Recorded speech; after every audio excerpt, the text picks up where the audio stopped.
"Your son has been locked in there for years," said the girl, looking at the safe. "But when they open it, they discover something terrible."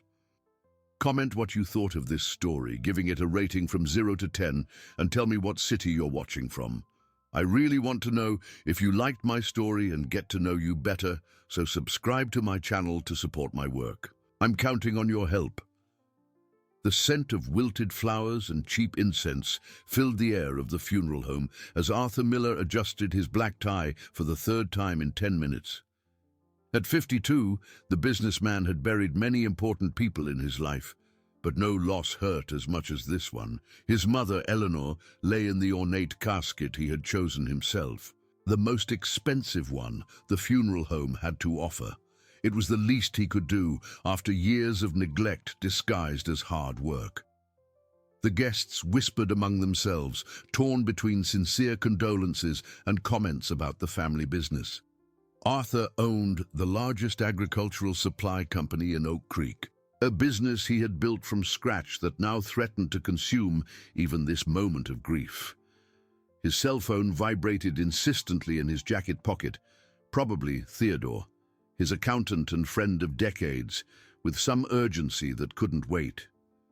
Beatrice, his sister-in-law and the family lawyer, approached with measured steps, her face composed in the professional expression she used for delicate business. The widow of Arthur's brother for 5 years, she had become a constant presence in the family's life, especially when it came to financial matters. Beatrice murmured that they needed to talk about the will, pretending to examine the flowers, adding that there were some matters that couldn't wait. He nodded distractedly, watching the people who approached the casket to say their goodbyes. Eleanor seemed smaller in that cushioned space, as if life had left her long before her heart stopped beating. Her 83 years weighed on every wrinkle of her serene face, but something about the scene bothered him. The excessive makeup, perhaps, or the way her hands were positioned. Martha, the housekeeper who had cared for Eleanor for the last 15 years, cried discreetly in the corner, avoiding his gaze. That was when the first disturbance occurred. The hall door burst open with a bang, making everyone turn. A dirty child with messy hair and patched clothes stormed into the solemn environment. She couldn't have been more than 4 years old, but her green eyes shone with a determination that seemed to belong to someone much older. She looked directly at the casket and then at Arthur, pointing with a small, dirty finger. The girl shouted that the casket was empty, her voice echoing through the deathly silent room. She insisted that the lady wasn't in there, that she had told her she wouldn't go into that box.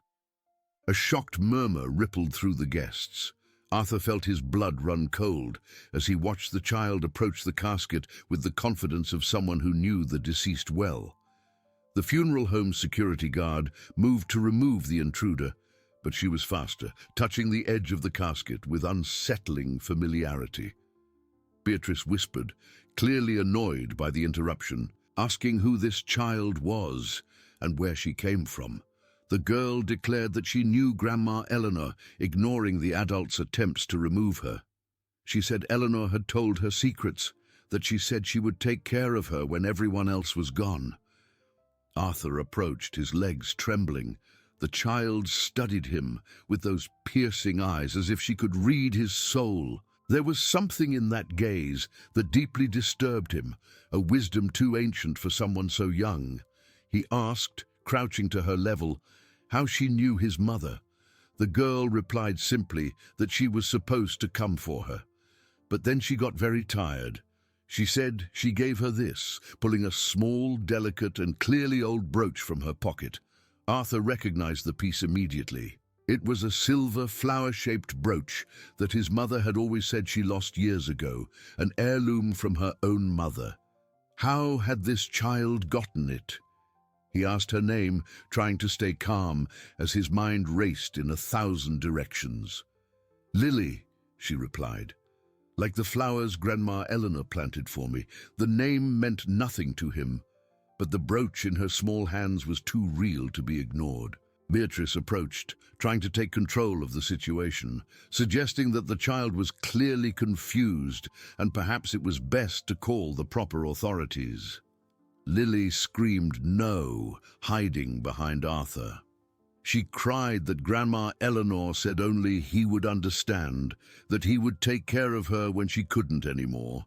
The child's words echoed through the hall like a gunshot. Arthur looked at Martha, who had turned pale and was discreetly backing away.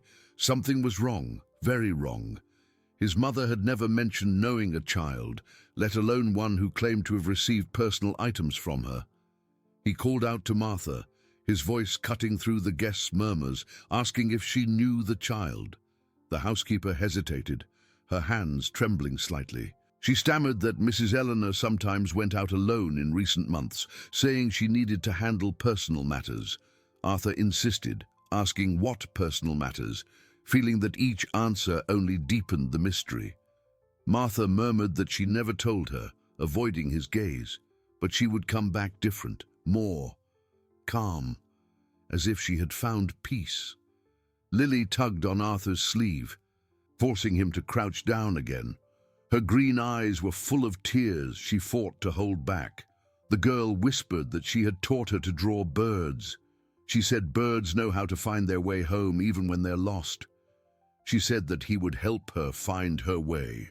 The revelation hit Arthur like a punch to the gut. His mother had spent the last years of her life bonding with an unknown child while he kept his distance, focused only on his business. The guilt he already carried multiplied, mixing with a painful curiosity about the secrets Eleanor had taken to her grave. The wake had turned into something completely different from what he had expected. Instead of a dignified farewell to the family matriarch, it had become the beginning of a mystery that promised to shake everything he thought he knew about his own mother. As he watched Lily clutch the brooch as if it were her only treasure, Arthur realized that Eleanor's funeral would not be the end of her story, but just the beginning of a journey he never imagined he would have to take. 3 days after the funeral, Arthur couldn't get Lily out of his head. The girl had disappeared shortly after causing the commotion at the wake, taken away by a social worker who arrived too quickly, as if she had been waiting for that moment. Beatrice had insisted it was for the best, that street children always made up stories to get attention or money. But the brooch remained on Arthur's office desk. Silent evidence that something much more complex was happening. The agricultural supply company was running as usual, but Arthur felt disconnected from it all. Theodore, his 61-year-old grey-haired accountant, noticed his boss's distraction during the morning meeting with the regional managers. When they were alone in the conference room, Theodore commented that he'd been different since the funeral, that the child had gotten to him. Arthur admitted he couldn't stop thinking about the brooch, turning the piece over in his fingers. He explained that his mother had looked for it for years, and he couldn't understand how a 4-year-old child had gotten it. Theodore shifted in his chair, adopting the serious expression he used when giving delicate advice. He mentioned that Eleanor had been going out a lot in recent months, and that Martha always said she had become more secretive. Arthur asked if he knew about this. He had suspected it. He revealed that she had asked him to make some strange bank transfers recently. Small amounts, nothing that would draw attention, but the pattern was different. Arthur sat up straight, asking what kind of transfers. Theodore said they were to the St. Vincent's Municipal Shelter every month for the last 6 months. She had said it was for charity, but insisted on keeping it secret. The revelation opened up a new perspective. Arthur knew of St. Vincent's by name, a rundown institution that struggled to care for the region's abandoned children. He had never imagined his mother involved in that kind of volunteer work. He asked where the shelter was exactly. Theodore consulted his notes, saying it was on the outskirts of the city near the Santa Rita neighborhood, an old building run by the city with limited funds. That afternoon, Arthur decided to pay an unannounced visit to the place. He drove his pickup truck through the dirt roads until he found a faded yellow building with almost illegible signs. The gate was ajar, and he could hear children's voices coming from the inner courtyard. Sister Lucy, a middle-aged nun with kind but tired eyes, greeted him at the entrance. When he introduced himself as Eleanor's son, her face lit up with a warm smile. She said Mrs. Eleanor was an angel in this place, leading him down the narrow hallway. She came 3 times a week, always bringing homemade sweets and stories to tell. Arthur asked for how long. "Almost a year," she replied. "It started with occasional appearances, then she became a constant presence. The children adored her, especially little Lily." Arthur stopped in the middle of the hallway, asking if Lily lived there. The nun sighed that she still does when she doesn't run away. She described her as a special girl, very intelligent, but traumatized. She was found wandering the streets 8 months ago, unable to talk about her family. Eleanor was the only person who could calm her during her anxiety attacks. Sister Lucy led him to a small room at the end of the hall, where several simple beds held the children's personal belongings. She pointed to a bed near the window, decorated with drawings of flowers taped to the wall. "This was Lily's," she said. "She always draws flowers since she arrived. Eleanor used to say they were true irises, her favorite flowers." Arthur examined the childish drawings, noticing the surprising precision of the details for such a young child. Some papers had notes in an adult's handwriting in the margins, clearly his mother's script. He asked if his mother wrote on her drawings. Sister Lucy explained that Eleanor helped Lily create stories about the flowers, saying that each one had a special meaning, a message of hope. The nun paused, hesitant, then said there was something else he should know about his mother. Arthur encouraged her with his eyes, preparing for another revelation. She had spent the last 2 weeks sleeping there. She said she wanted to be close to the children, that she felt her time was running out. She never explained what she meant by that. The information hit Arthur like a lightning bolt. His mother had spent her last days in a precarious shelter, caring for abandoned children, while he believed she was resting at home under Martha's care. He asked if Martha knew. His mother had asked for secrecy. She said Martha knew where to find her if it was urgent, but that she needed that time to resolve something important. At that moment, a shout echoed through the courtyard. Through the window, Arthur saw Lily running among the other children, clutching something to her chest. 2 shelter employees were trying to catch her, but she was too fast. He asked what was happening. Sister Lucy explained with a weary air that Lily had run away again last night. She had just returned, but brought something she refused to give up. Since Eleanor passed, she had become increasingly difficult to control. Arthur went down to the courtyard, watching the girl who had disrupted his mother's funeral. Lily recognized him immediately, stopped running, and walked cautiously toward him. Her green eyes shone with a mixture of relief and suspicion. She asked simply if he had come to get her. He replied that he had come to see the place where his mother spent her time, crouching down to her level. Lily opened her hands, revealing a small glass vial filled with dark earth. She said she had taken it from the place where Grandma Eleanor liked to sit. She said it was special soil, that it made the flowers grow more beautiful. The vial was warm in her small hands, as if she had carried it for a long time. Arthur examined it, noticing that the soil had a different hue, richer than the common soil of the region. He asked where she got it. "From the secret garden," Lily whispered, looking around to make sure no one else was listening. "Grandma Eleanor showed me where it is. She planted special flowers there, just for me." Sister Lucy approached, clearly worried, telling Lily she couldn't leave without notice, that it was dangerous for a child her age to wander the streets alone. But the girl protested that she had to get Grandma Eleanor's soil. She said that if she planted flowers with this soil, she would always be with her. Arthur felt a tightness in his chest. His mother had created a special world for this orphan child. offering her the affection and attention that he himself had not received in recent years. The guilt he had carried since the funeral intensified, now mixed with a painful curiosity about the secrets Eleanor had shared with a stranger. He asked Lily carefully if she could show him this secret garden. The girl's eyes lit up, but she hesitated. "Grandma Eleanor told me to only show it to someone very special, someone who would take care of me when she couldn't anymore." He asked if she thought he was that person. Lily studied him with that piercing gaze that had unsettled him since their first meeting. Then she nodded slowly. She said Eleanor had talked about him. She said he had a broken heart but was good on the inside. She said that when the time came, he would understand.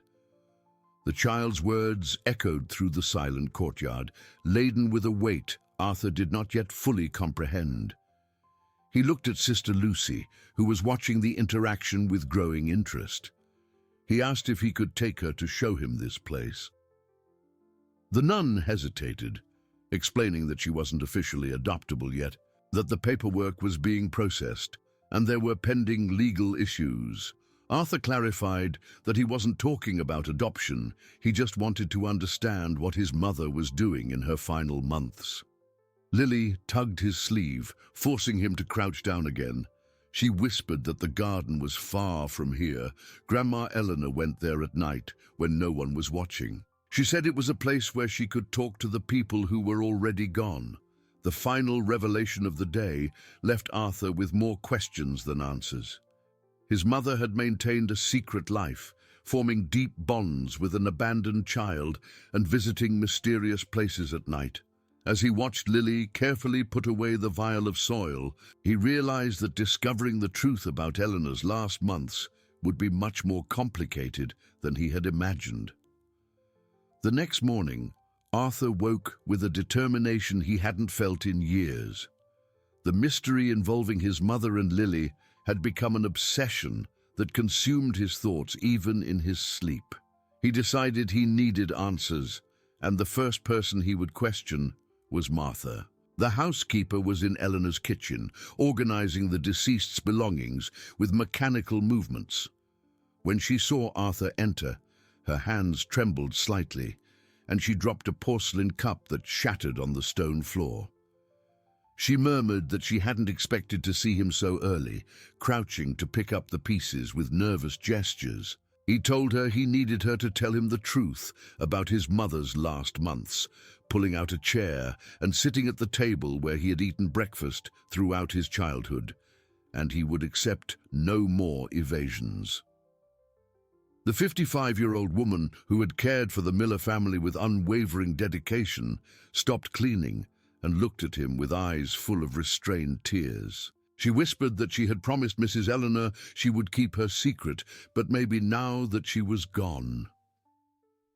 He asked, "What secret, Martha?" She sat in the opposite chair, her hands clasped on the table as if preparing for a confession. His mother wasn't just doing charity work at the shelter, she was looking for someone. "Looking for who?" he asked. "For a specific child," she replied. "A girl," she said, "was very important, who needed special care." Martha paused, taking a deep breath. When she found Lily, she changed completely. She started living for that child.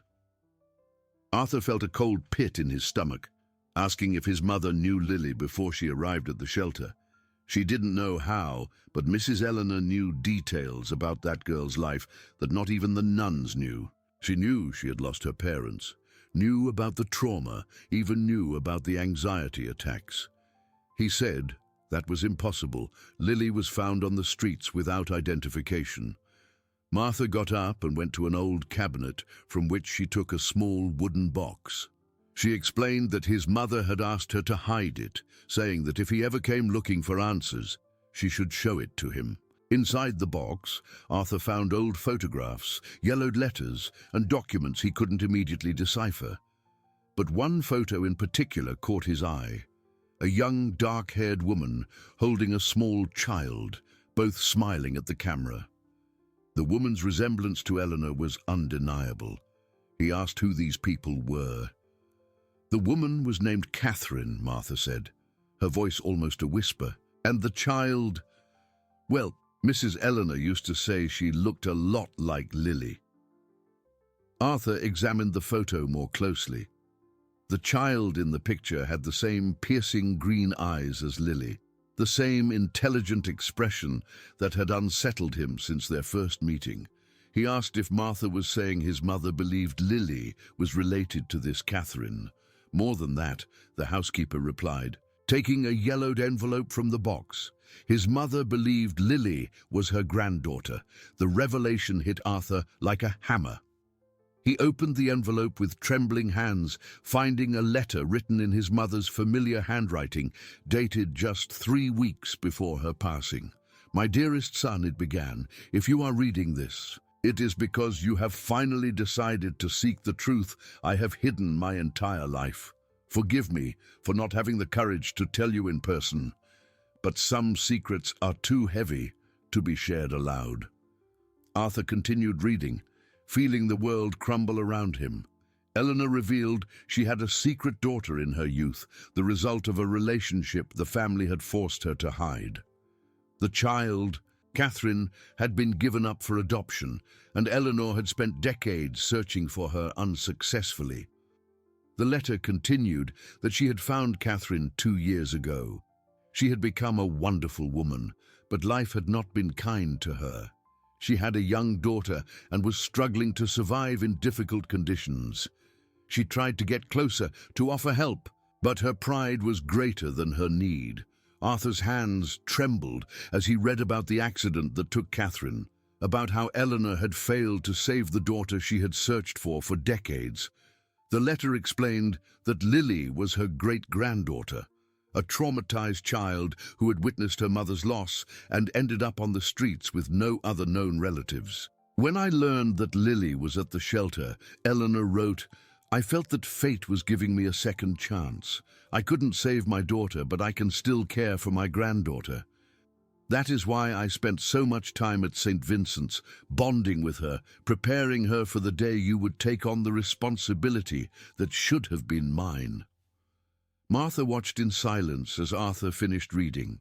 The end of the letter was a desperate plea for him not to abandon Lily as the family had abandoned Catherine decades ago.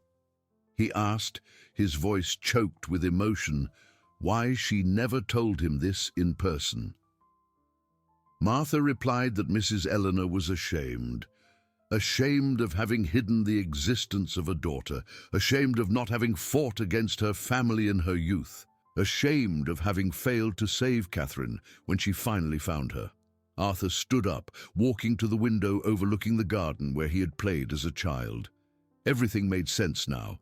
His mother's mysterious outings, her special affection for Lily, the old brooch the girl carried.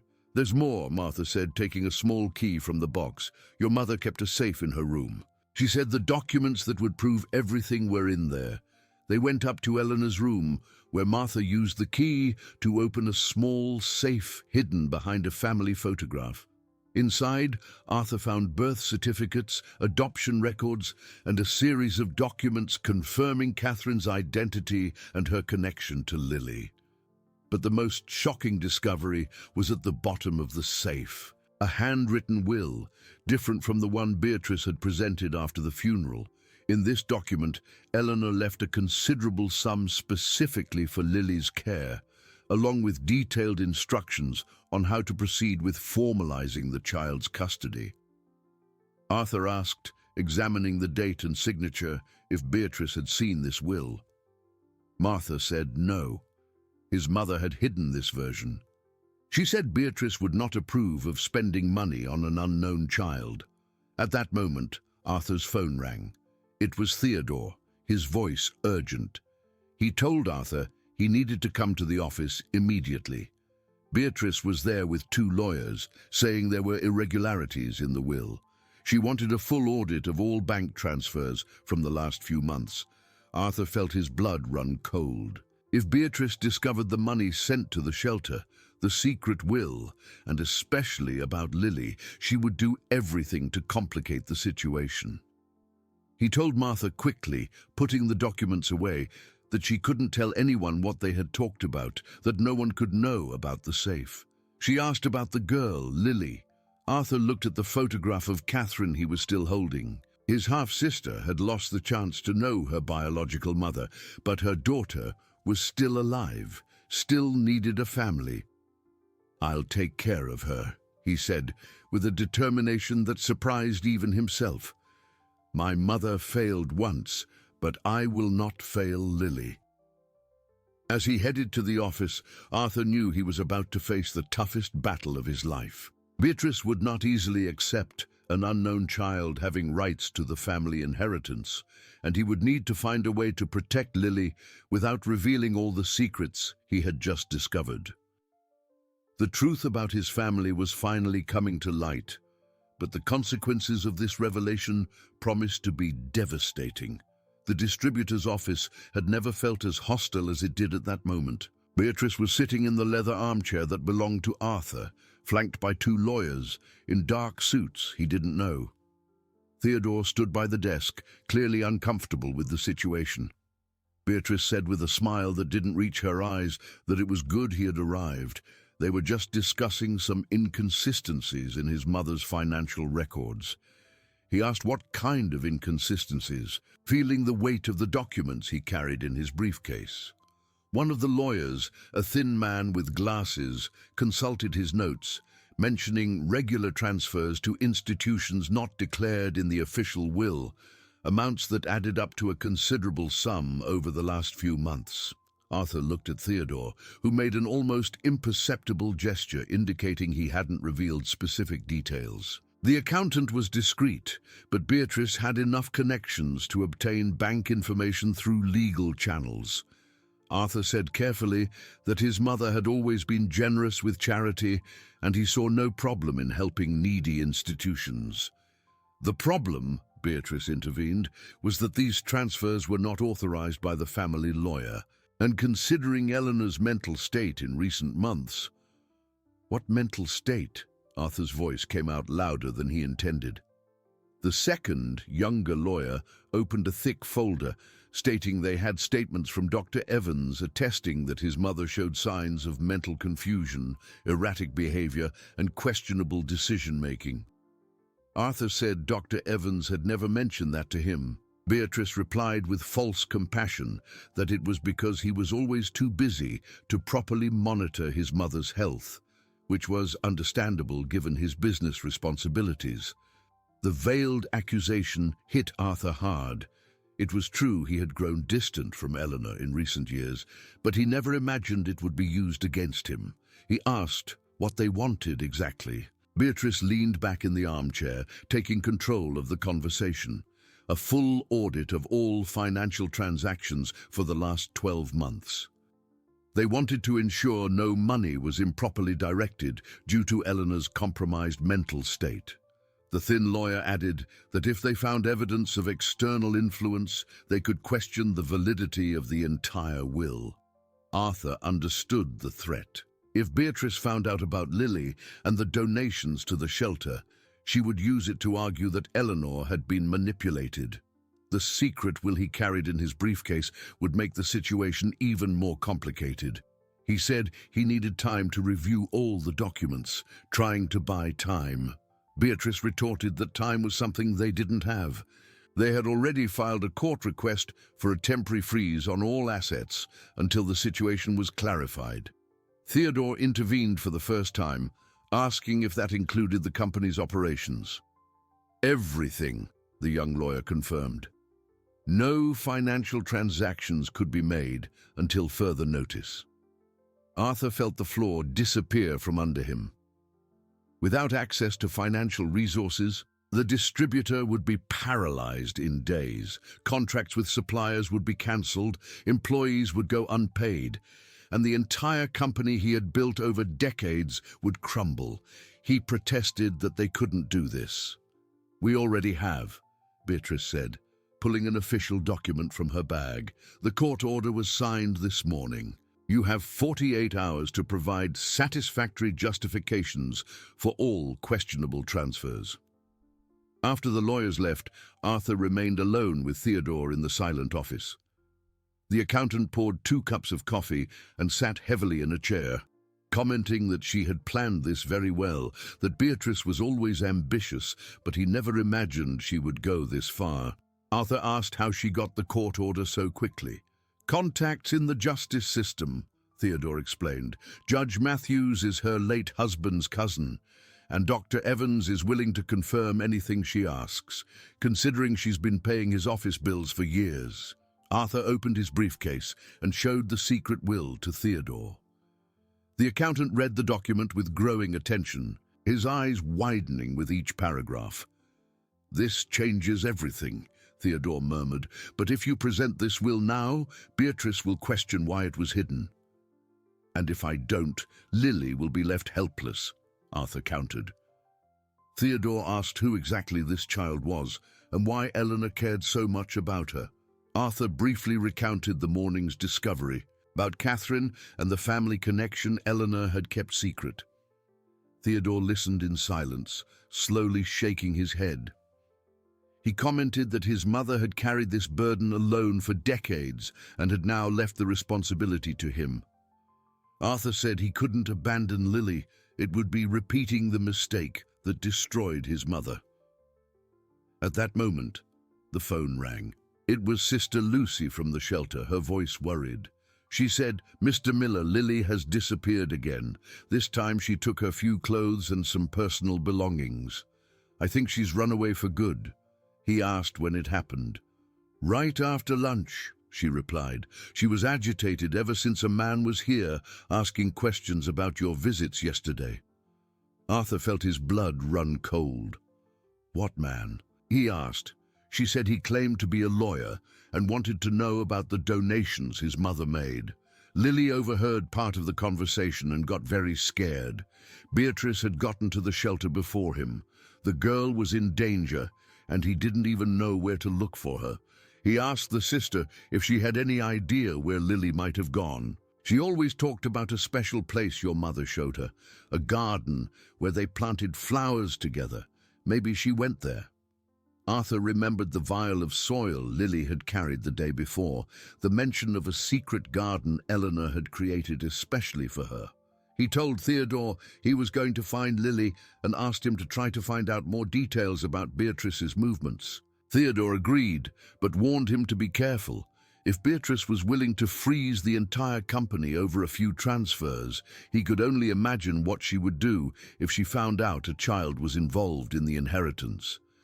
Arthur left the office with an uncertain destination, knowing only that he needed to find a 4-year-old child who was running from a grown-up world full of lies and ambitions. Lily was the last connection to his mother's secrets, and perhaps the only person who could help him fully understand what Eleanor had tried to protect.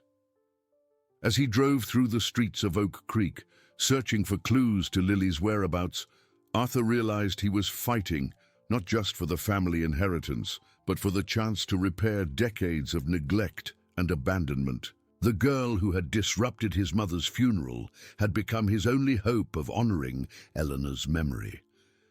Time was running out, and somewhere in the city, a traumatized child carried secrets that could either destroy or save everything that remained of the Miller family. The search for Lily led Arthur to wander the streets of Oak Creek as he never had before. He stopped in squares, talked to shopkeepers, asked passers-by if they had seen a small girl with green eyes, carrying a bag. The afternoon stretched on without results, and anxiety grew in his chest like an open wound.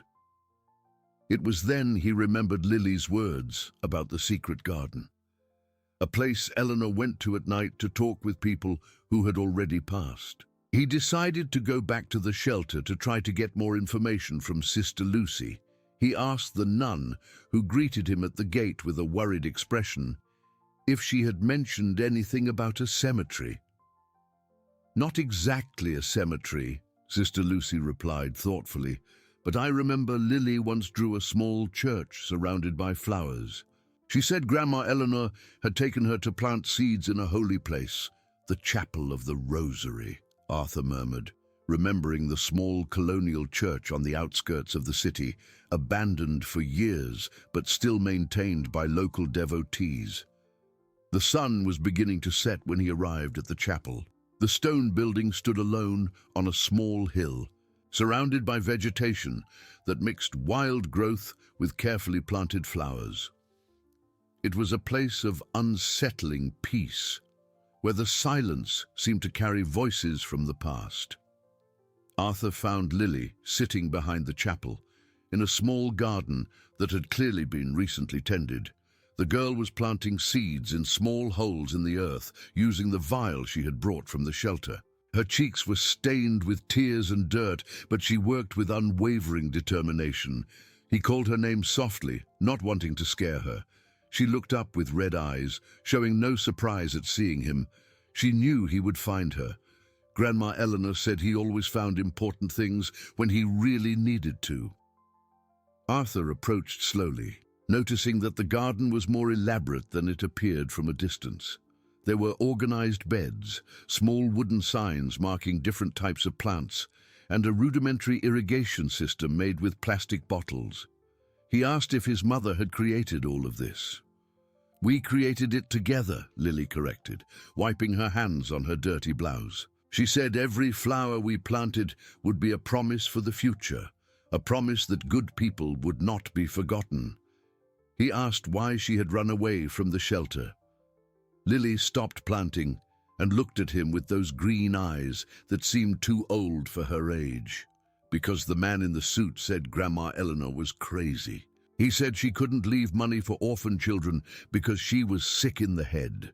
The revelation confirmed Arthur's suspicions about Beatrice's visit to the shelter. His sister-in-law was gathering ammunition to destroy Eleanor's reputation and invalidate any help she had offered Lily. "And you believed him?" he asked. "No," Lily replied firmly. "Grandma Eleanor wasn't crazy. She knew things other adults didn't know. She knew I was afraid of thunder because my mom always hugged me when it rained. She knew I liked to draw because my mom taught me how to make flowers on paper." He asked if she had told her about her mother. Lily nodded, returning to her seeds. She said my mom's name was Catherine, and that she was her daughter. She said I was her real granddaughter, not just in her heart. Arthur felt a tightness in his chest. Eleanor had told the whole truth to a 4-year-old child, sharing secrets she had hidden from her own son for decades. "And what else did she tell you?" he asked. "That you would be angry at first, but then you would understand, that you had a good heart just like hers, but that it was hurt inside." Lily paused, studying him intently, asking if he was still angry. He answered honestly that he wasn't angry. He was confused and worried about her. "Why?" she asked. "Because there are people who don't want you to have the money my mother left for you, and those people might try to send you away." Lily stopped planting and held the vial of soil against her chest. "And you're going to let them?" she asked. The simple question carried the full weight of the responsibility Eleanor had left him. Arthur looked around the garden, seeing the care and love his mother had invested in this secret place, in this abandoned child who had found purpose in planting flowers and cultivating hope. "No," he said with a determination that surprised them both. "I won't let them." Lily smiled for the first time since he had met her, a radiant smile that lit up her dirt-streaked face. "Grandma Eleanor said you would say that. She always knew when people were going to do the right thing." At that moment, Arthur's cell phone rang. It was Theodore, his voice urgent. He asked where Arthur was, that Beatrice had called a family meeting for the next morning. She wanted everyone interested in the inheritance to be present, including him. He asked what kind of meeting. "An official reading of the will," Theodore replied, with Dr. Evans and other doctors who had attended to Eleanor present. "She wants to publicly prove that your mother was mentally incapacitated." Arthur looked at Lily, who was watching the conversation intently. The girl understood more than she let on, and there was fear in her eyes. He asked what if he presented the secret will during the meeting. It would be risky, Theodore said. Beatrice could argue it's a forgery, especially without witnesses to the signature. Arthur murmured that he needed more time. Time is what we don't have, Theodore replied, and there's more. Dr. Evans is spreading rumors around town about Eleanor's mental state. Some of the distributor's clients are questioning if they can trust doing business with the family. The situation was deteriorating rapidly. Beatrice was not only attacking the inheritance, she was systematically destroying the family's reputation and the business Arthur had built. He asked Theodore if he could pick him up at the Chapel of the Rosary and to bring some company documents, as he needed to show him something. While they waited, Lily continued planting, but her concentration was clearly shaken. She asked if the flowers would grow even if she wasn't there to take care of them. He asked why she wouldn't be there. Because adults always send children away when they cause trouble. Grandma Eleanor said you were different, but all adults are the same in the end. The observation cut Arthur deeply. Lily had learned from a very young age that she couldn't trust adults' promises, that abandonment was inevitable. He told her to look at him, crouching to her level. My mother spent the last months of her life taking care of you because she knew you were special, and now I understand why. You're not just an orphan child, you are family. Even if I wasn't born from your tummy, she asked. Family isn't just about being born in the same place, he explained, repeating words he thought Eleanor would say. It's about choosing to care for each other, even when it's hard. When Theodore arrived, he found Arthur and Lily finishing planting the last seeds in the secret garden. The accountant watched the scene with growing curiosity, noticing the care with which they both treated that small green space. This is Lily, Arthur introduced, my mother's granddaughter. Theodore looked at the child with new interest, finally understanding the scope of what was at stake. It wasn't just about money or inheritance, it was about honoring the memory of a woman who had fought to correct past mistakes. He said it was a pleasure to meet her, Miss Lily. She asked if he was Uncle Arthur's friend, studying the older man carefully. I am, he replied, and now I'm your friend too. As they drove back to the city, Lily fell asleep in the back seat of the pickup, exhausted from the emotional afternoon. Theodore took the opportunity to present his strategy for the next day's meeting. He warned that he needed to be prepared for the worst, that Beatrice would try to completely destroy Eleanor's reputation. If she could prove she was mentally compromised, she could nullify the entire will. And if that happens, Arthur asked, Lily will go back into the child protection system and you'll lose any legal chance to care for her.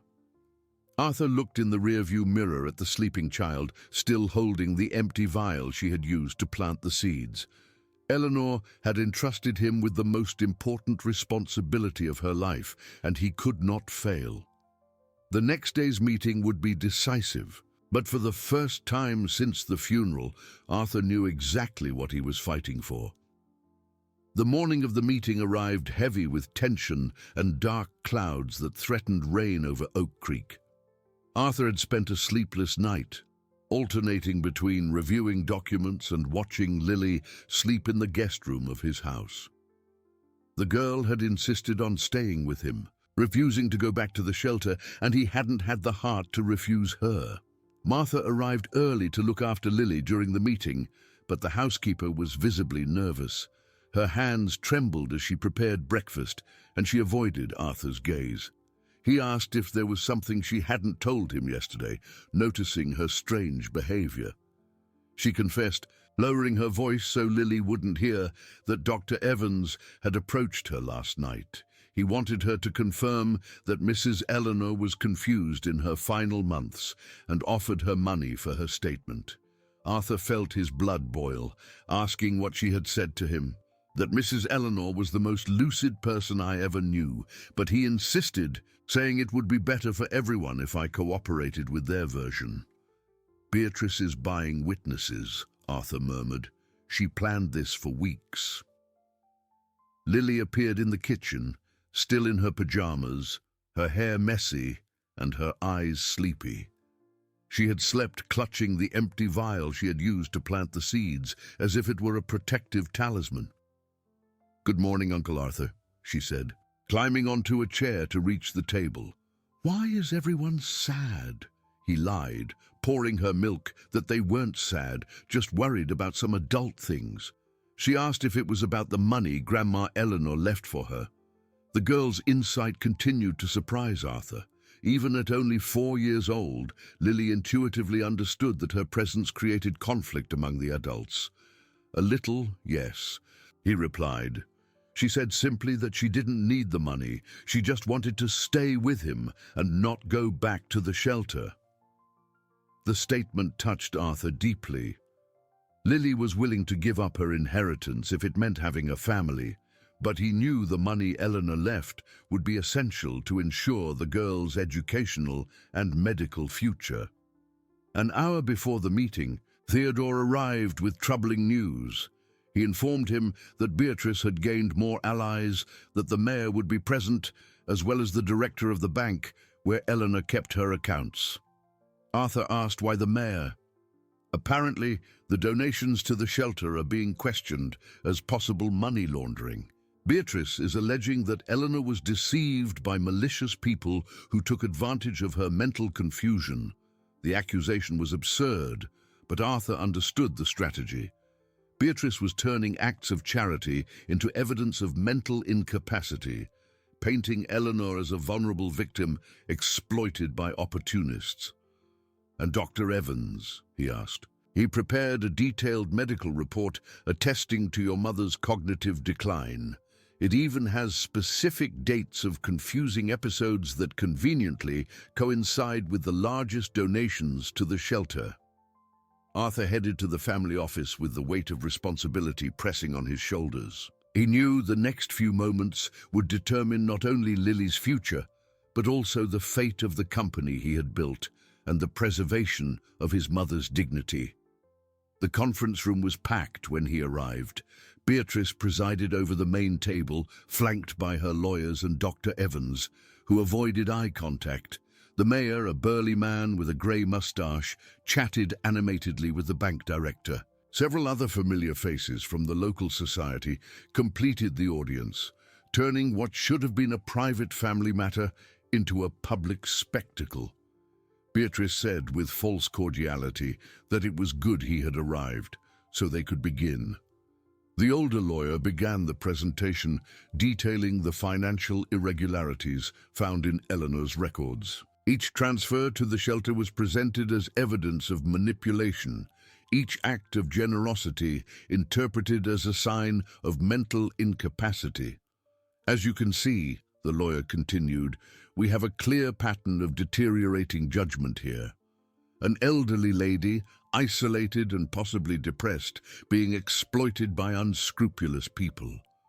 Dr. Evans was called to testify about Eleanor's mental state. With a trembling but determined voice, he described episodes of confusion, memory lapses, and erratic behaviors he had supposedly observed. "In my medical opinion," he concluded, "Eleanor Miller was not in a condition to make important financial decisions in the last months of her life." "Dr. Evans," Arthur interrupted, no longer able to contain his indignation. "Are you suggesting my mother was incapable of distinguishing between genuine charity and manipulation?" "I am suggesting she was vulnerable and confused," the doctor replied, avoiding his gaze. At that moment, Theodore stood up, carrying a folder Arthur hadn't noticed before. "If you'll allow me," he said, "I'd like to present some relevant information to this discussion." Beatrice frowned. "Asking what information?" "Complete bank records from the last 5 years, Theodore announced, spreading documents on the table. "They show a consistent pattern of charitable donations by Eleanor, long before any allegation of mental decline." Silence fell over the room as everyone examined the papers. The records clearly showed that Eleanor had been a regular donor to various institutions over the years, always in amounts proportional to her financial capacity. Furthermore, Theodore continued, I have here statements from Sister Lucy and other shelter staff attesting that Eleanor was perfectly lucid during her visits. She actively participated in activities, conversed coherently with the children, and demonstrated full knowledge of her donations. Beatrice tried to regain control, saying those people could be lying to protect their source of donations. They could, Theodore agreed. But it would be difficult to corrupt this as well. He placed a sealed envelope on the table that Arthur immediately recognized. It was a voice recording Eleanor had made, a kind of oral will that complemented the written document. Eleanor recorded this message 2 weeks before she passed, Theodore explained. In it, she details her motivations for the donations to the shelter and leaves specific instructions about the care of a particular child. Eleanor's weak but determined voice filled the room through a small recorder. She spoke of Lily with evident affection, explaining the family connection she had discovered and her desire to right past wrongs. "My son Arthur may not understand initially," the recording said, "but I hope he will accept Lily as family, because that is exactly what she is. This child carries the blood of the Millers, and she deserves all the love and care I could not give her mother." The impact of the recording was devastating to Beatrice's strategy. Eleanor's voice was clear, coherent, and emotionally consistent. There were no signs of confusion or manipulation, only the sincere testimony of a woman who wanted to protect her granddaughter. Dr. Evans turned visibly pale. The mayor whispered something to the bank director, who shook his head negatively. The entire atmosphere of the room had changed, and Beatrice realized she was losing control. She desperately tried to argue that the recording could have been edited.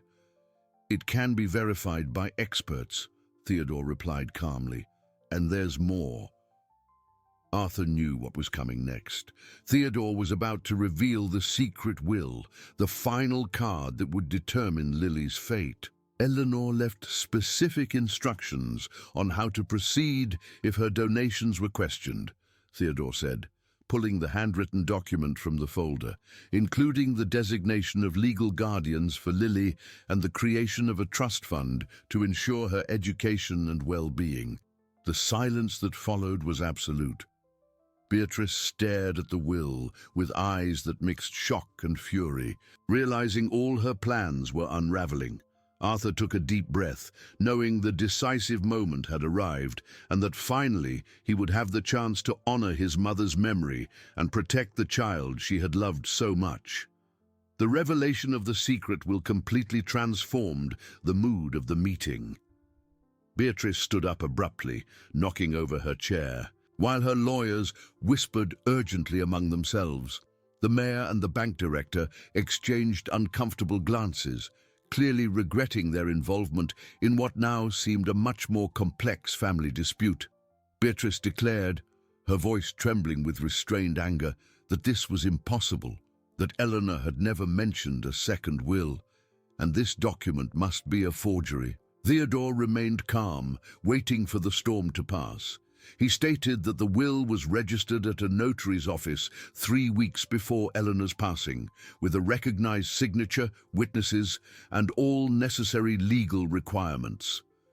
Dr. Evans tried to get up discreetly, but Arthur intercepted him with a look, asking if the doctor didn't want to hear the rest, especially considering he had given false testimony about his mother's mental state.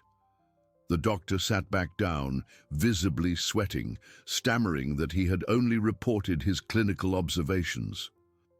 "Observations that completely contradict the recording we just heard," Arthur retorted. "My mother was more lucid in her final weeks than many people in this room right now." Beatrice's younger lawyer tried to regain legal control of the situation, arguing that even if the will was authentic, it didn't explain why it was kept secret, why Eleanor didn't inform the family of her intentions. "Perhaps because she knew this family very well," Arthur replied, looking directly at Beatrice. "And she knew exactly how certain people would react to the idea of sharing the inheritance with an orphan child." "Arthur is right," a voice said from the doorway. Everyone turned to see Martha entering the room, holding Lily by the hand. The housekeeper had decided to break her promise to keep the girl away from the meeting. "Martha, what are you doing here?" Arthur asked, concerned. "Mrs. Eleanor left me a letter to be delivered if anyone questioned her decisions," she replied, taking a yellowed envelope from her bag. "I thought this was the right time." Lily looked around the room with wide eyes, intimidated by the number of unknown adults. She hid behind Martha, but her eyes searched for Arthur until she found him. When their eyes met, she gave a small smile that warmed his heart. Martha handed the letter to Theodore, who opened it carefully. Inside were 2 handwritten pages in Eleanor's familiar script, dated just 1 week before her passing. "To my family and friends," Theodore read aloud, "if this letter is being read, it is because someone has questioned my decisions about Lily. I want to make it clear that every penny dedicated to the care of this child was given with full awareness and for reasons I will now explain." The room was in absolute silence as Theodore continued reading. Eleanor detailed her search for Catherine, the late reunion, the tragedy that took her secret daughter, and the discovery that Lily was in the municipal shelter. "I know that hiding Catherine's existence was a mistake that haunted me for decades," the reading continued. "But I cannot make the same mistake with my granddaughter. Lily deserves a chance to grow up in a loving family, and I believe my son Arthur has the heart to offer her that." Beatrice interrupted with disdain, saying they were beautiful words. But it didn't change the fact that this child appeared out of nowhere, claiming an inheritance. Who could guarantee she was really who she claimed to be? It was then that Lily let go of Martha's hand and walked up to Beatrice with the confidence only children possess. "Are you the mean aunt that Grandma Eleanor talked about?" she asked. "Lily!" Arthur called out, fearing an explosion from Beatrice. But the girl continued, looking directly at Beatrice. "Grandma Eleanor said there was a person in the family who only thought about money, who didn't like to share good things. She said that person would be very angry when she found out about me." "How dare you?" Beatrice exploded. "This child is clearly being manipulated to say these things." "By whom?" Lily asked with genuine curiosity. "I live in the shelter with other children. Nobody there has time to teach me difficult words." The simplicity of Lily's answer completely disarmed Beatrice's accusation. It was impossible to imagine a 4-year-old being trained to lie with such naturalness. At that moment, the bank director spoke for the first time, saying he would like to clarify something about Eleanor's transfers to the shelter. All eyes turned to him as he nervously consulted his notes. The donations began exactly 1 week after Eleanor requested an investigation into the whereabouts of a person named Catherine Soares. When we found this person's death certificate, she immediately asked about any surviving relatives. "And what did you discover?" Arthur asked. "That Catherine had left a minor daughter who was under the care of the state. That's when the donations to the shelter began. The revelation definitively confirmed Eleanor's version. She had not been a victim of manipulation. She had acted with a specific purpose after discovering her granddaughter was institutionalized." Dr. Evans attempted one last defensive maneuver, arguing that even if the story was true, it didn't change the fact that he had observed signs of mental decline in Eleanor. "What signs exactly?" Arthur challenged. "Erratic behavior, frequent unexplained outings, conversations about people no one knew." "You've just described a grandmother secretly visiting her granddaughter at the shelter," Theodore observed dryly. Lily approached Dr. Evans, studying him with curiosity. "Are you the doctor that Grandma Eleanor didn't like very much?" she asked. The doctor paled. She never said that." "Yes, she did. She said you always wanted to give her medicine when she wasn't sick. She said you got nervous when she asked questions about her health. The childlike observation was devastating." "Doctor, Evans had tried to medicate Eleanor unnecessarily, possibly to create evidence of mental confusion that could be used later. Beatrice realized she was losing all her allies. Her lawyers whispered among themselves, clearly concerned about the legal implications of proceeding with accusations that were being systematically disproven. Even if you accept the legitimacy of this child's claims, she tried one last time, Arthur has no experience caring for a child. He's single, obsessed with work, without the emotional stability to raise a traumatized girl. Do you have children? Lily asked Beatrice with genuine curiosity. No, but... Then how do you know about raising children? Lily continued innocently. Uncle Arthur gave me yummy food yesterday. He let me plant flowers, and he didn't yell at me once. Isn't that being a good dad? Lily's simple logic silenced Beatrice completely. A 4-year-old child had just dismantled all legal arguments with basic observations about care and affection. Theodore seized the moment to present the final documents, stating that Eleanor's will established Arthur as Lily's legal guardian, with a substantial trust fund to ensure her education and well-being, and that all legal requirements had been met. The mayor stood up, clearly uncomfortable with the situation, thinking there was nothing more they could contribute to this discussion, that it seemed to be a private family matter. One by one, Beatrice's guests began to leave, realizing they had been manipulated into participating in a failed legal coup. Dr. Evans was one of the first to go, avoiding all eye contact. When the room was finally empty except for the family, Beatrice made one last threat, declaring this wasn't over, that she would appeal all these decisions. "You can try," he replied calmly, "but now we have complete documentation, honest witnesses, and most importantly, we have the truth." Lily approached Arthur and held his hand, asking if she could stay with him forever now. "Forever," he promised, finally understanding the full weight and beauty of the responsibility Eleanor had left him. 3 weeks had passed since the meeting that changed everything, but Arthur discovered that winning the legal battle was just the beginning.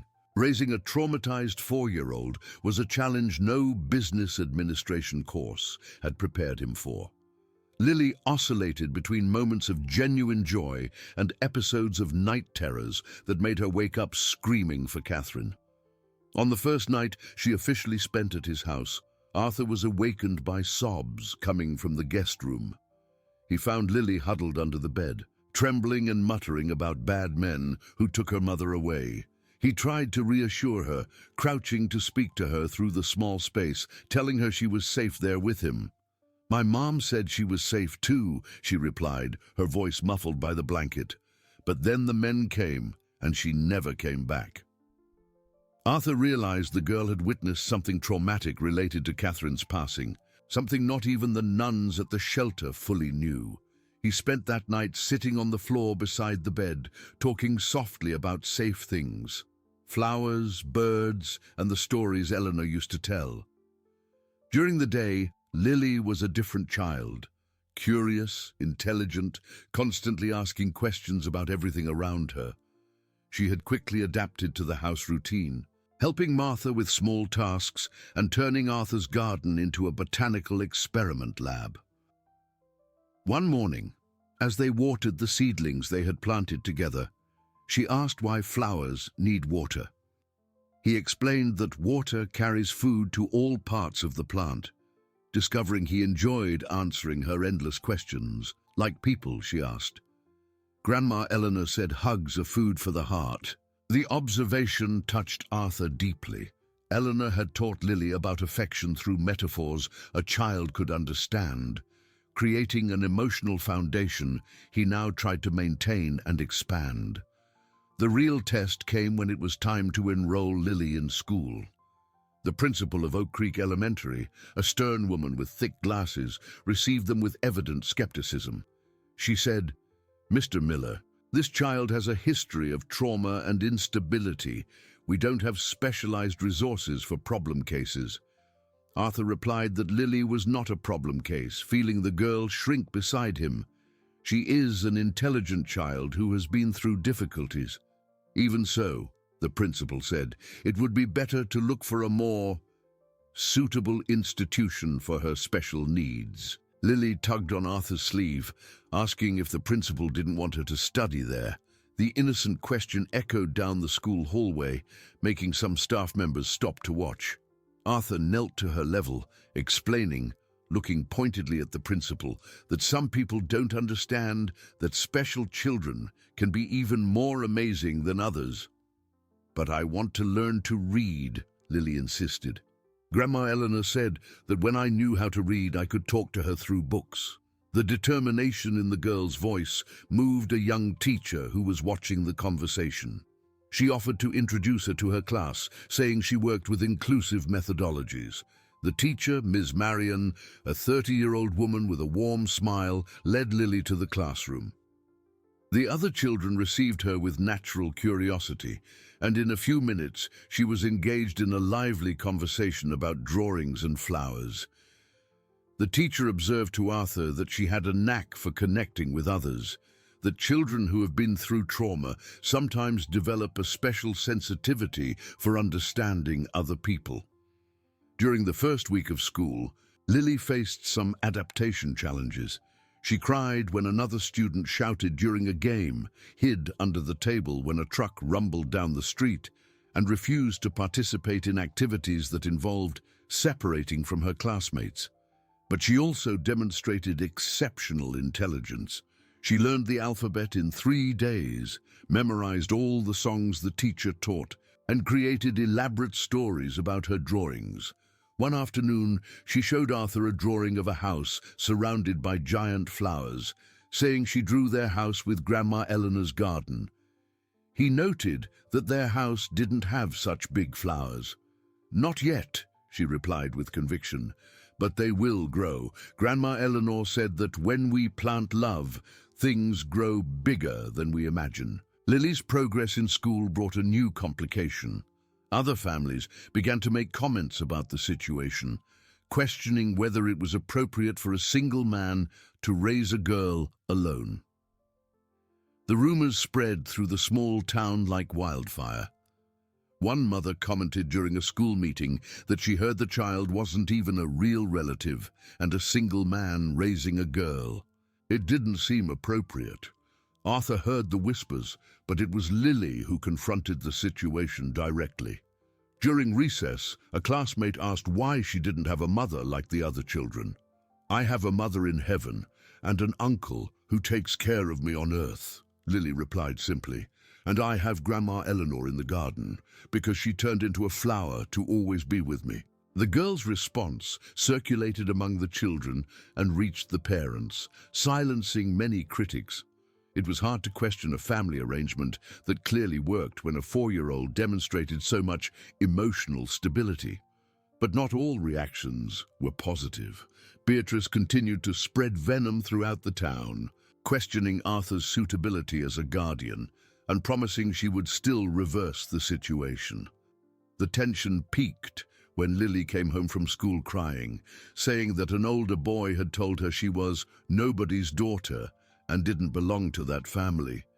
"He said orphan girls can't have nice houses," she sobbed. "He said I'll have to go back to the shelter when Uncle Arthur gets tired of me." The fury that washed over Arthur was intense and frightening. He wanted to find the boy and his parents, wanted to scream at everyone who spread lies about his family. But when he looked at Lily, he saw she didn't need his anger. She needed his security. He knelt to her level, telling her to look at him. "You are Catherine's daughter, Eleanor's granddaughter, and now you are my daughter too. No matter what other people say, you belong to this family. Even if I wasn't born from your tummy," she asked.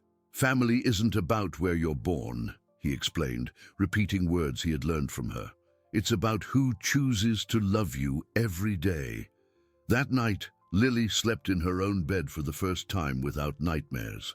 She woke up in the morning with a radiant smile, carrying a drawing she had made during the night. She said she made it for him, handing him the paper. "It's our family certificate." The drawing showed two figures holding hands, a tall man and a small girl, surrounded by a giant heart. At the top, in crooked letters, was written, "Arthur plus Lily, family forever." "I'll frame it and hang it in the office," he promised, his eyes welling up.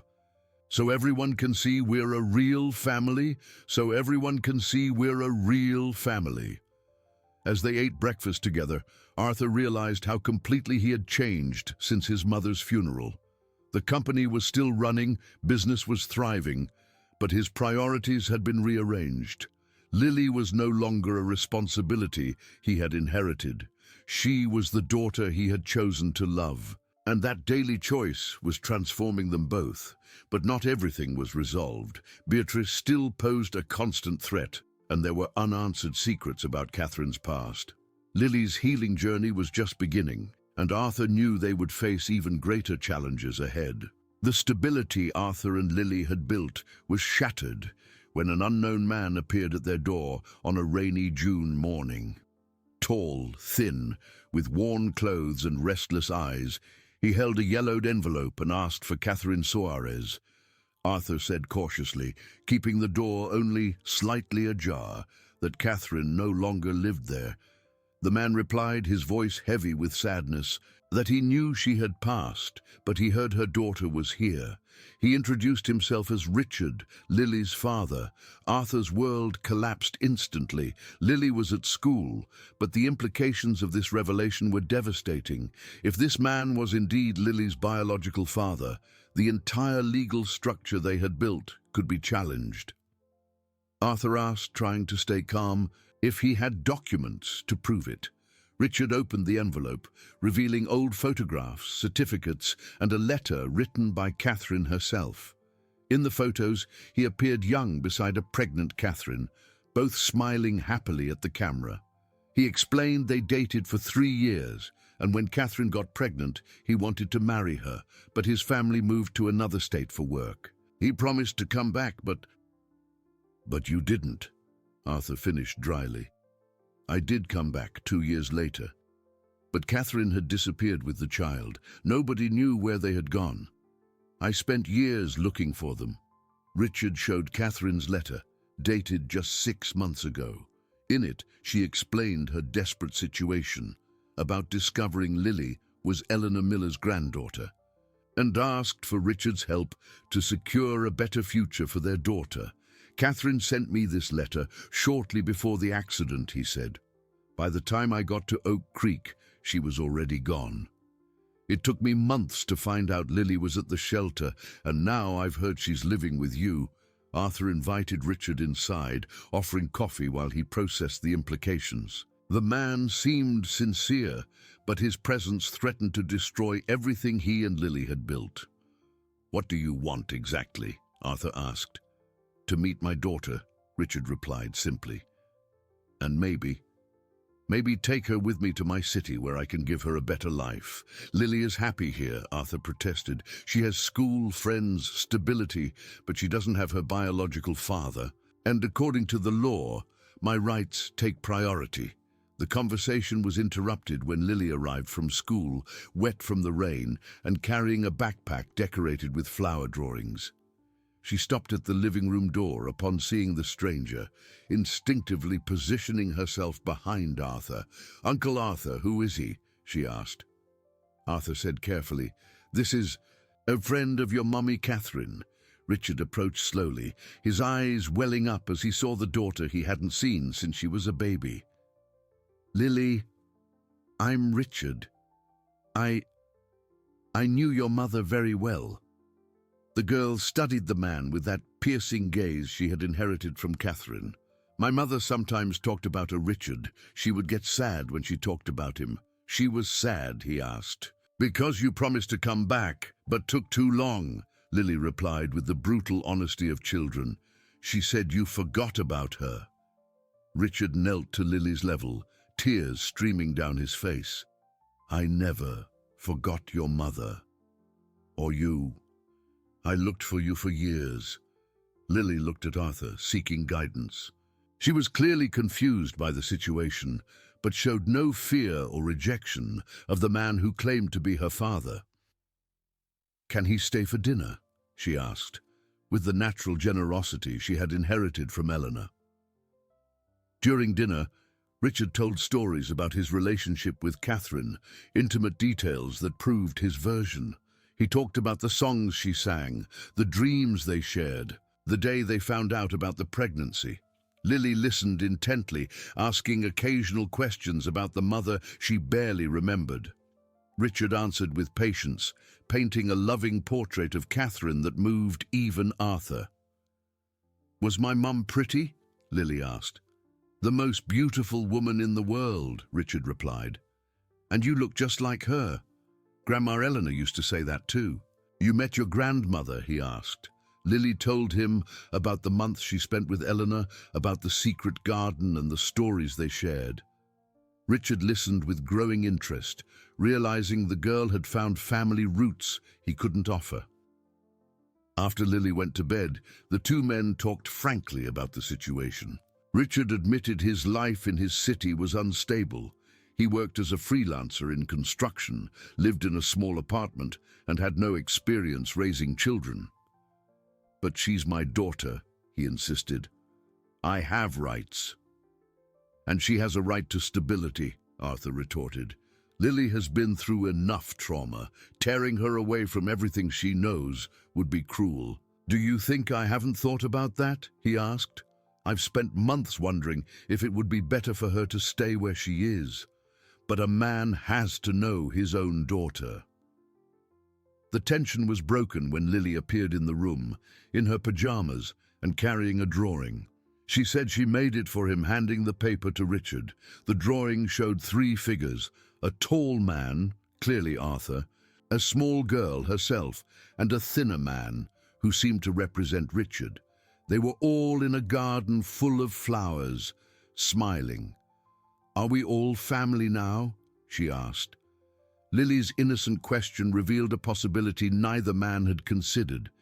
Instead of competing for the girl's custody, they could find a way to share the responsibility. "What do you think about me visiting her sometimes?" Richard suggested. "That way, I can get to know her better and she can get used to me gradually." Arthur hesitated, but saw the expectation in Lily's eyes. The girl clearly liked the idea of having more people who loved her, and denying that possibility would be selfish. "We can try," he agreed, "but slowly, and always thinking about what's best for Lily." "Can I call you Daddy Richard?" Lily asked. "If you want," Richard replied, moved. "And is Uncle Arthur still my daddy in my heart?" she asked.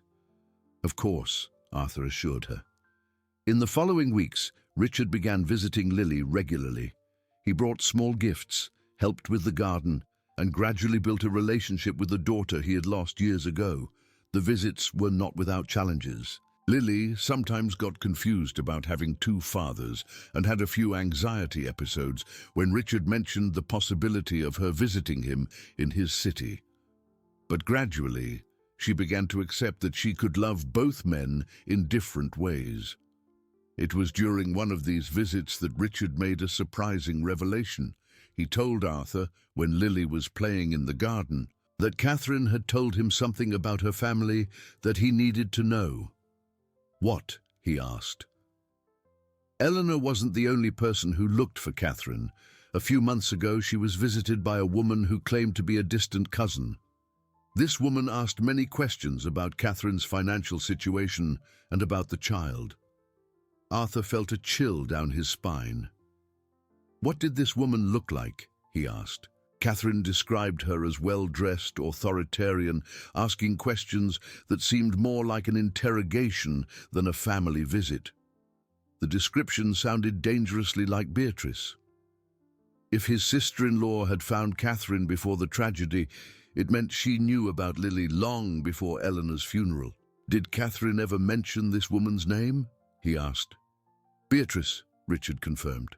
Catherine became suspicious of her and didn't give much information, but now, knowing the inheritance situation, Arthur realized that Beatrice hadn't discovered Lily during the will investigation.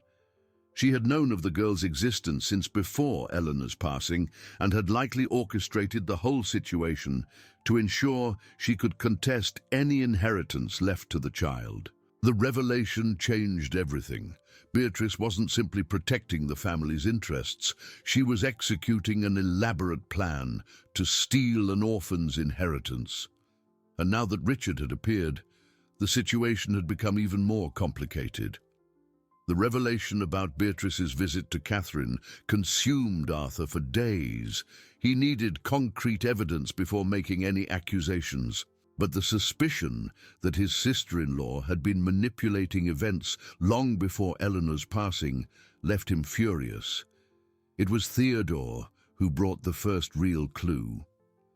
During an audit of the company's phone records, he discovered that Beatrice had made several calls to St. John's Creek in the months before Catherine's accident. Why would she be interested in St. John's Creek? Arthur asked. That's where Catherine lived, Theodore replied, showing the spreadsheets. And the dates of the calls coincide with the period when Eleanor started becoming more secretive. Beatrice was investigating Catherine on her own, he realized.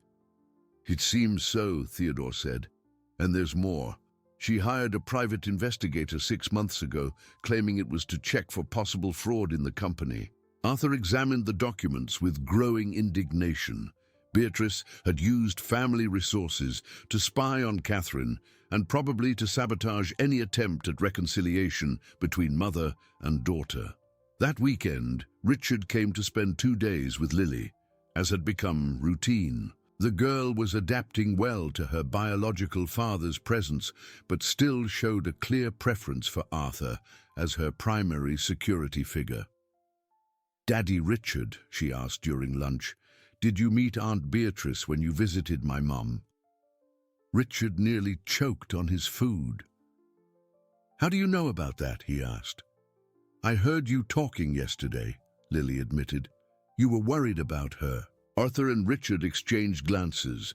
They had tried to keep discussions about Beatrice away from Lily, but the girl's intelligence made it impossible to hide the situation completely.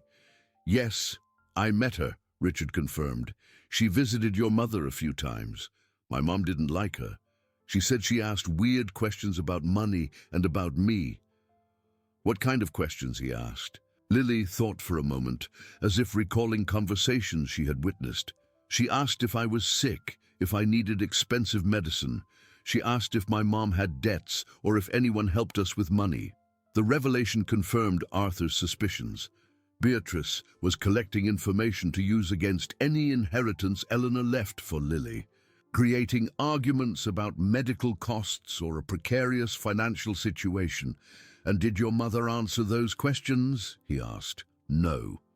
She said it was our business, not hers."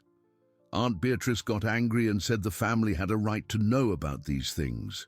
"What family?" Arthur asked, though he already suspected the answer. "She said she was Grandma Eleanor's family, and she had the right to protect the family's money from people who wanted to trick them." Beatrice's manipulation was even worse than Arthur had imagined.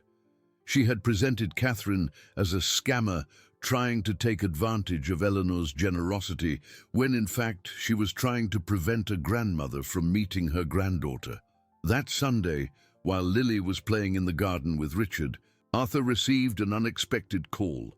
It was Dr. Evans, his voice nervous and urgent. "Arthur, I need to talk to you. It's about your sister-in-law and the things she asked me to do." "What things?" he asked. "I'd rather not talk on the phone. Can I come to your house?" An hour later, Dr. Evans arrived, visibly agitated. He refused coffee and got straight to the point, as if anxious to get a weight off his conscience. "Beatrice pressured me to falsify medical reports about Eleanor," he confessed. "She said it was to protect the family from people who wanted to take advantage of her." "And you did it?" Arthur asked. "Partially. I exaggerated some normal aging symptoms, turned episodes of distraction into signs of dementia. But I never imagined it would be used against an orphan child." Arthur fought the urge to scream at the doctor, asking why he was telling him this now. because Beatrice is trying to blackmail me.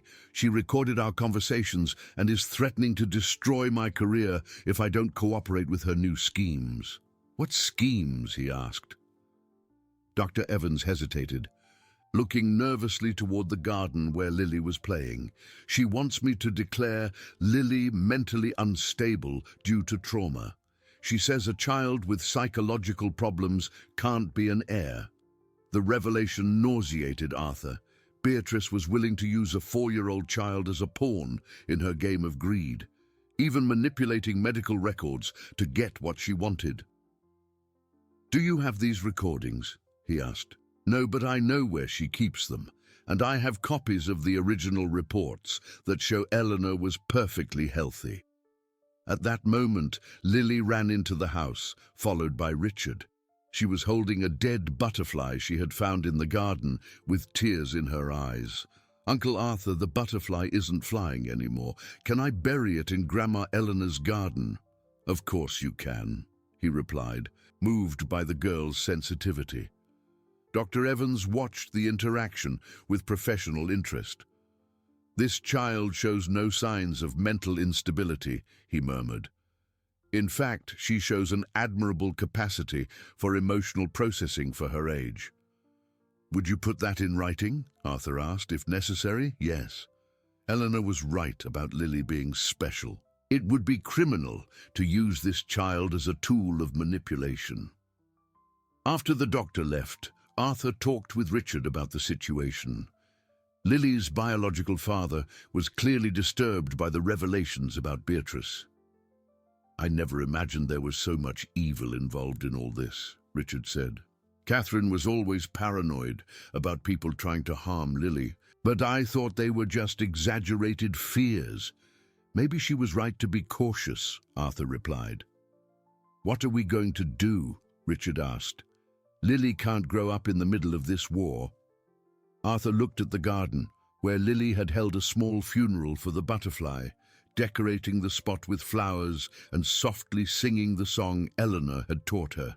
The girl showed impressive emotional maturity, but shouldn't have to deal with adults trying to destroy her.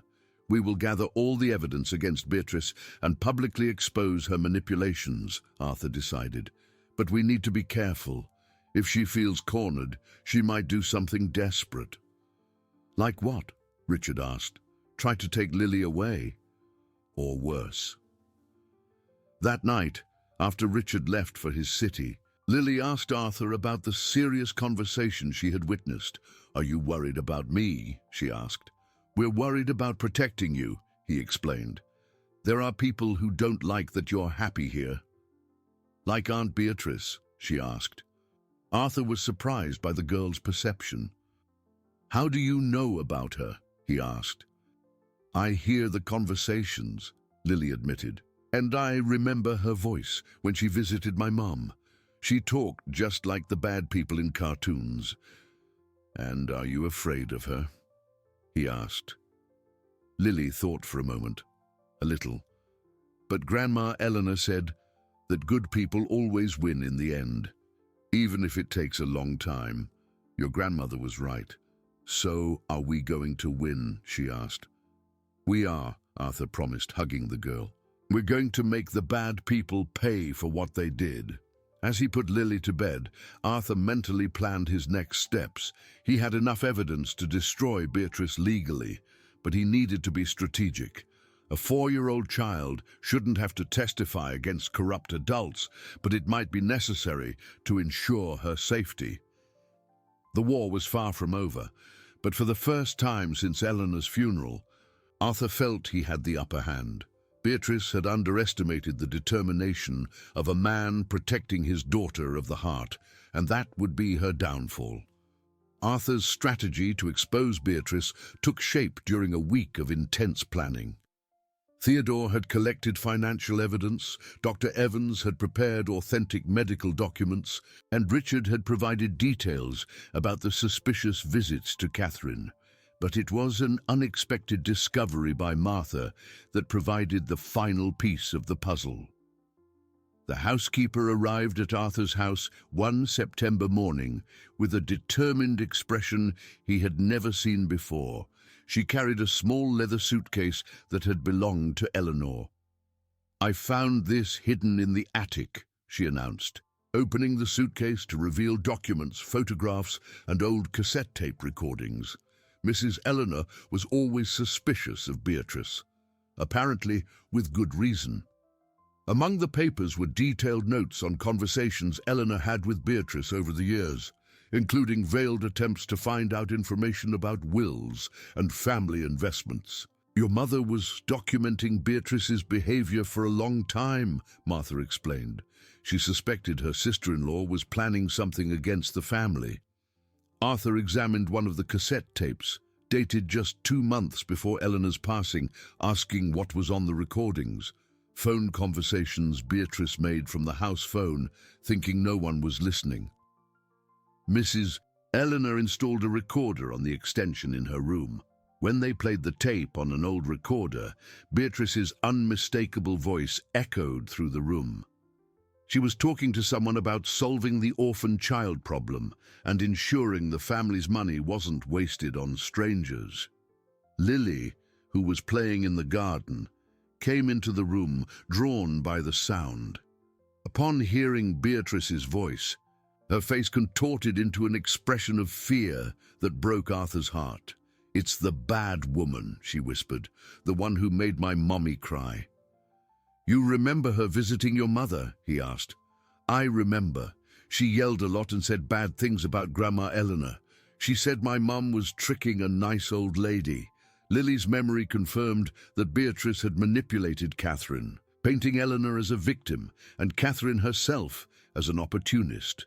The strategy was diabolical: prevent the reunion between grandmother and granddaughter while gathering ammunition for future legal battles.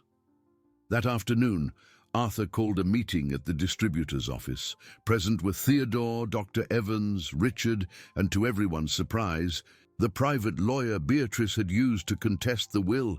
Dr. Marcelo Santos was a man of integrity who had felt manipulated when he discovered his client's true motives.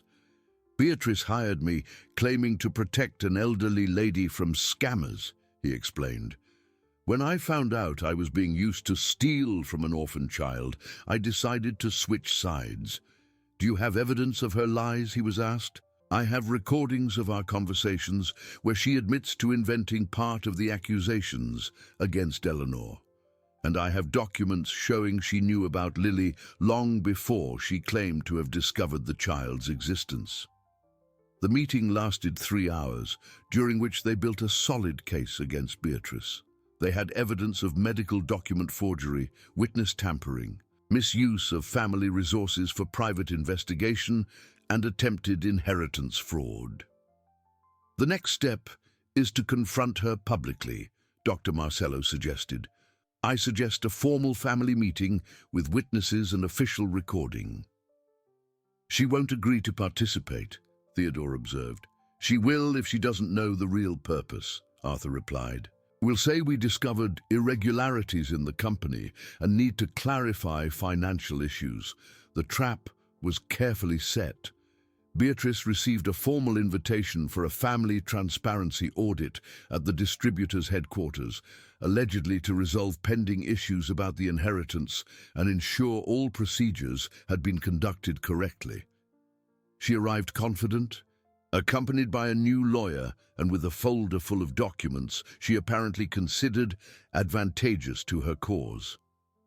She didn't suspect the room was filled with evidence against her.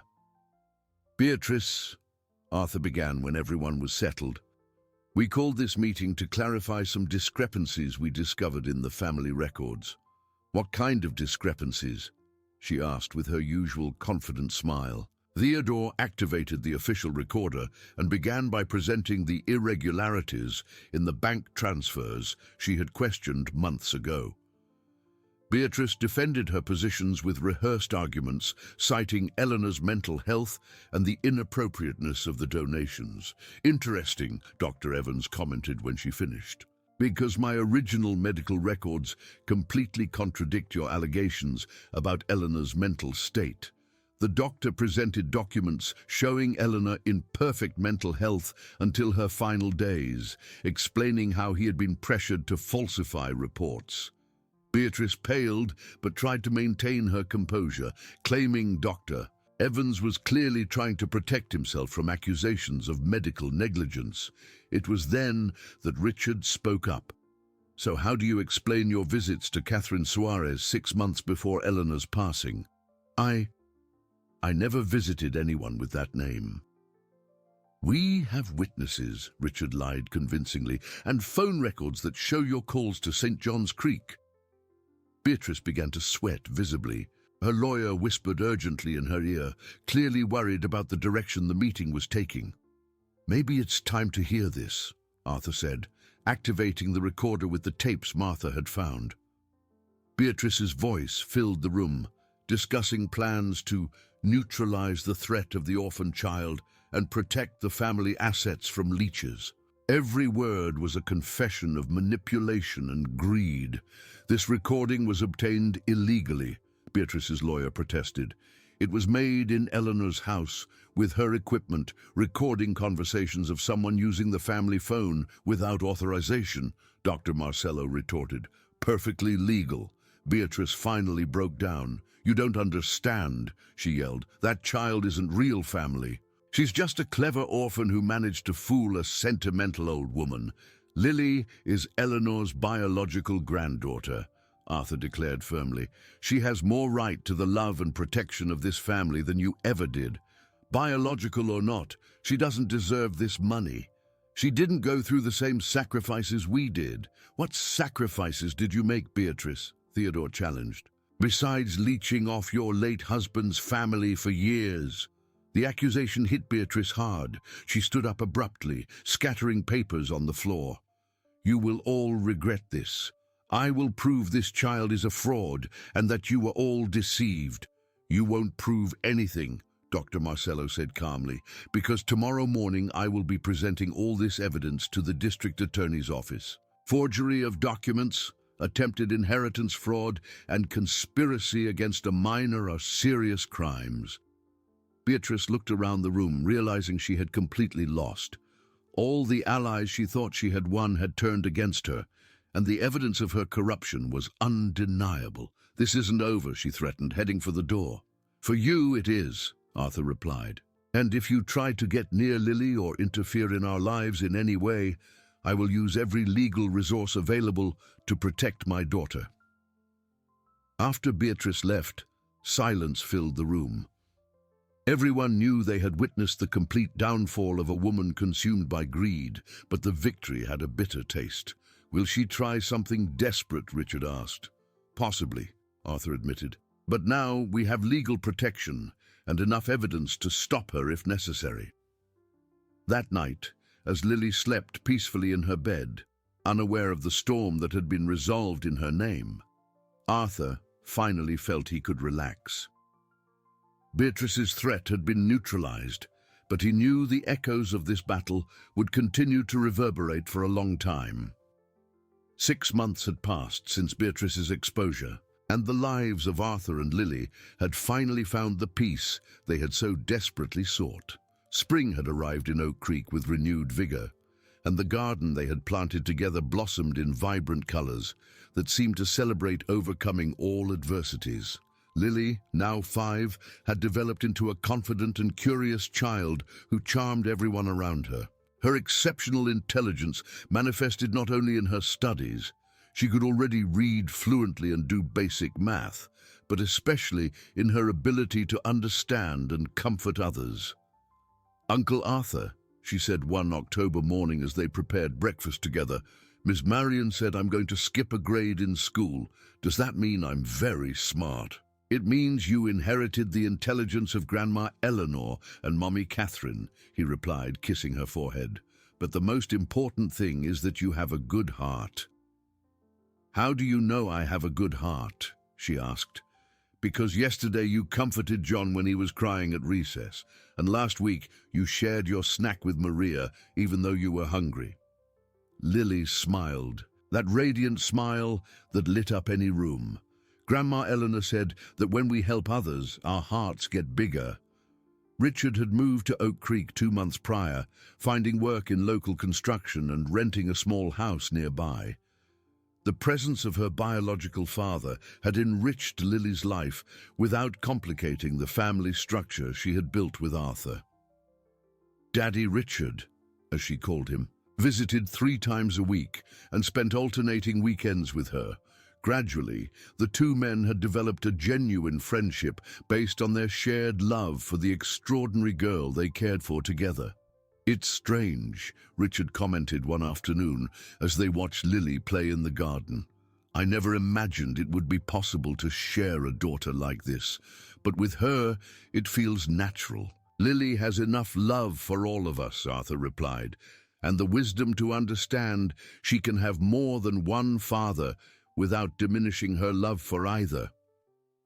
The legal situation had been completely resolved after the district attorney's investigation. Beatrice was prosecuted for fraud, document forgery, and attempted embezzlement. Sentenced to 3 years in prison, she had left Oak Creek in disgrace, destroyed by her own greed. Dr. Evans lost his medical license for 6 months, but managed to redeem himself by fully cooperating with the authorities. He now volunteered at St. Vincent's Home, offering free medical care to the institutionalized children. "I will never forgive myself for what I did," he had told Arthur during a visit. "But at least I can try to repair the damage by helping other children like Lily." The shelter had thrived with Eleanor's donations and the continued support Arthur provided. Sister Lucy had managed to renovate the facilities, hire more staff, and create life-changing educational programs. "Your mother saved much more than one child," the nun had observed during one of Lily's visits to the place where she had once lived. "She saved an entire institution." Lily loved visiting the shelter, bringing toys and books for the younger children. She had a natural talent for calming crying babies and inventing stories that kept the older ones entertained for hours. "Why do you like coming here so much?" Arthur had asked on one of those occasions. "Because they need to know they are important," she replied simply. "Sometimes children forget they are special when no one remembers to tell them." The girl's wisdom continued to surprise everyone. She had processed her own trauma in an extraordinary way, turning pain into compassion and abandonment into generosity. In November, Arthur made a decision he had been mulling over for months. During a special dinner at home with Richard, Martha, and Theodore present, he made an announcement that would officially change their lives. "Lily," he said, kneeling in front of her, "would you like me to become your real father on paper too, so that everyone officially knows you are my daughter?" Lily's eyes widened. "You want to adopt me for real? I want to very much if you'll accept." "What about Daddy Richard?" she asked. "I fully support it," Richard said, moved. "You'll still be my daughter too, but Arthur will be your legal father. He deserves that recognition." Lily thought for a moment, with that seriousness she showed when considering important matters. "Can I have my name like yours?" "Of course. You will officially be Lily Miller." "Lily Miller Suarez," she corrected. "I want to keep Mommy Catherine's name too." "Lily Miller Suarez," Arthur agreed, tears streaming down his face. "It's perfect." The adoption process was quick and uncomplicated, facilitated by the complete documentation they had and the support of several respected witnesses. In December, in a simple ceremony at the city courthouse, Lily officially became Arthur's legal daughter. "Now we're a real family on paper too," she said, holding the document with reverent care. "We were always a real family," Arthur corrected. "Now we just made sure everyone knows it." On Christmas Day, exactly 1 year after Eleanor's funeral that had changed everything, the reunited family visited the secret garden behind the Chapel of the Rosary.